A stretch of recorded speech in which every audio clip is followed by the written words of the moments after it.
Okay, my phone is on 1%. We're going to read out of Till the Phone Dies, the Book of Seances, Guide to Divination and Speaking to Spirits. And we're going to read about automatic writing. I've seen people doing this on their videos where they're like doodling.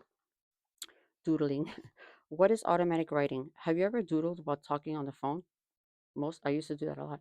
Most I didn't know it was a thing until like I actually saw people doing it. Most people would answer yes. When we do that, we are reacting unconsciously, unaware what our hand is doing. Our conscious mind is occupied with the conversation we are having. The process of psychography, aka automatic writing, works in a similar way.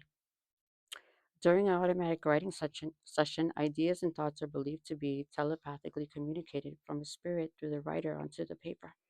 This naturally makes it an interesting form of channeling. It can be assumed that automatic writing has been around for as long as humans have been recording language. Though there is no definitive origin story to be found, automatic writing reached its peak in the 19th century during the height of spiritualism, and it is also still a popular choice for mediums today. Some people don't write during these sessions but instead draw, sketch, or paint. And while this practice comes naturally for some people, it is typically thought to be one of the more difficult methods of divination.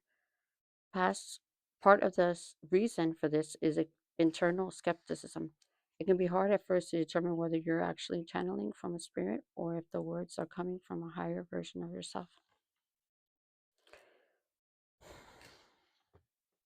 Because of this, many people give up on automatic writing before they even give it a fair chance.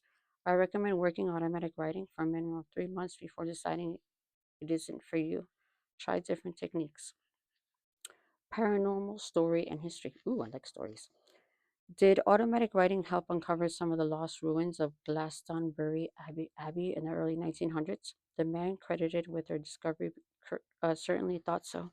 Frederick Bligh Blond was a true Renaissance man, an archaeologist, architect, illustrator, and later physical researcher.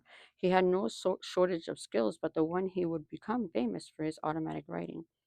In 1908, the Church of England appointed Bond director in charge of the search and excavations of Glastonbury Abbey in Somerset, England. The abbey was originally built in the 18th century and served as a monastery. With political and religious alliances shifting all the time, and with the Normans invading England a few centuries later, many monks were killed at the abbey for their resistance to new leadership. In the late 1100s, many of the original buildings were destroyed in a fire, including the original church itself. However, rebuilding commenced beginning with a new house of worship. Some years later, the monks living in the abbey announced that they had discovered the bones of the legendary King Arthur and Queen Guinevere. Many people today believe this was an elaborate stunt to secure more funding from the then current king. From the 14th to 16th centuries, Glastonbury Abbey was at its peak of wealth and influence. However, uh, who's calling me? Ah,